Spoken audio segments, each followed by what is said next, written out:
साब्रै मानसिफोरखौ राजाया मोजां मोजां जाहोनानै गुफुं खालामनानै गावनि राजउलाफादाव दोननो थाखाय सायख'दोंमोन। बे समाव आङो फरायबाय थाला डिटेल्स। बिसोरनो जाहोनो थाखाय मोजां मोजां जाग्राफोर, जौफोर, बेदरफोर, बायदिसिना जाग्राफोर होनानै बिसोरखौ गुफुं खालामनो थाखाय बिसोरखौ जोथोन लाग्राफोरखौ इन्सट्राक्सन होदों। नाथाय दानियाहा मोनसे आइडेन्टिटि दङमोन, मोनसे इन्टिग्रिटि दंमोन। बे इन्टिग्रिटिखौ बियो माब्लाबाबो कमप्रमाइज खालामाखै। बियो जायाखै। बियो गावनि केयारटेकारखौ बुंदों, नोंसोरो आंनो मैगंल' होफै, आंनो बेदरफोरखौ नाङा, आंनो जौफोरखौ नाङा, नोंसोरो आंनो मैगंल' होफै। बे मैगंखौनो जानानै आङो गुफुं जागोन। नोंसोरा आंखौ 10 दिनल' आनजाद नाय, बेनि उनाव नोंसोरो मा बुंनांगौ? गुबुननो ना बेदर होबाय, जौ होबाय, नाथाय दानियेल मोननो मैगंल' होबाय। बेजोंनो जेब्ला 10 दिन थाङो, बे समाव बिनि बेखौ जोथोन लाग्राफ्रा आसरित मोनबाय। बेदर जौ लोंग्राफोरनिख्रुइबो मैगं जाग्राफोरनि सेहेराया गुफुंसिन। आरो बिसोरो गियानाव देरलांबाय। गियानाव देरलांनानै मोनसे समाव राजाया आसरित मोनबाय। आसरित मोननानै बिसोरनि इसोरखौ खुलुमनो थाखाय गुबुन हारिनि मानसिफोरखौबो बियो इन्सट्राक्सन होलायबावदों आरो। दा ख्रिस्टियानआव अनलायग्राफोर, जोंनाव बे इन्टिग्रिटि, फेइथफुलनेस, मैया जोंना सारा फेइथफुलनेसनि बिसयआव बुंबाय थादों।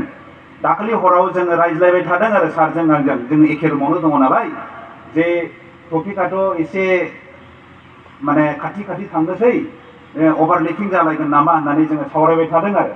ओमफ्राय सारा बुंदों आङो फेइथफुलनेसनि सायावनो बांसिन स्ट्रेस होगोन होननानै बिथाङा बुंदों।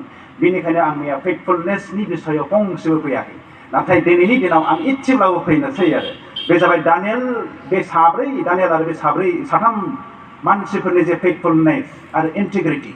बे इन्टिग्रिटिखौ दिनै जोंनि दानि 21st सेन्चुरिनि ख्रिस्टियान इयुथफोरनाव दङना गैया, आङो बेखौ चेक खालामनो थाखाय बे जाथायखौ दिनै आङो लाबोदों। मैगं गोजा जाबाय, जानानै दाना राजउलाफादाव लांबाय। राजउलाफादाव लांनाय लोगो लोगो राजाया नुबाय गुफुं, नायनो मोजां, आखल गोनां, गियान गोनां, मिथिनो हाग्रा, बिजिरनो हाग्रा, बेबादिसिन नुबाय आरो। बेबादिसिन नुबाय। आरो दानियेला बे समावहाय राजउलाफादाव थाबाय, हादांग्राफोरनि चिफ जाबाय। बै साथाम लोगोफ्राबो बेबादिनो गोजौ पजिशननि दैदेनग्राफोर जाहैबाय आरो बिसोरो दानियेला राजानि गासैबो सिमांफोरखौ बुंनो हाग्रा, बिजिरनो हाग्रा, बेबादि जाबोबाय आरो। दा ख्रिस्टियानआव अनलायग्राफोर, जोंहा मोनसे थामोनथा दङ। एसे बर' हिसाबै मोनसे थामोनथा दङ। एसे बर' ख्रिस्टियान इयुथ हिसाबै जोंहा मोनसे आइडेन्टिटि दङ, मोनसे इन्टिग्रिटि दङ, मोनसे फेइथफुलनेस दङ। बेखौ नोंथांमोना जेरावखि थाङा, जेखि मावा, नोंथांमोना मेनटेन खालामगोन ना? आरो जोङो रोदा सुबायब्ला जोङो बेखौ मेनटेन खालामनो हागोन। जोंनि आइडेन्टिटिखौ जोङो जेरावखि थाङा मानो, जिखि लोगोजों, जिखि बेकग्राउन्डनि मानसिफोरजों थाफाया मानो, जोङो जोंनि आइडेन्टिटिखौ जोङो लाखिनांगोन, जेरै दानियेला लाखिदों। आरो जोबथानायाव मा जाबोबाय? राजाया 16 फुट बेसेबांलाय 16 मु गोजौ आरो 6 मु गुवार मोनसे मुर्ति दाबावलायबाय। गासैबो गावसिनि फोरजाफ्रा, बे राजानि फोरजाफ्रा बेखौ खुलुमनांगौ। जाय खुलुमा बे व्यक्तिखौ अराव गारसननाय जागोन।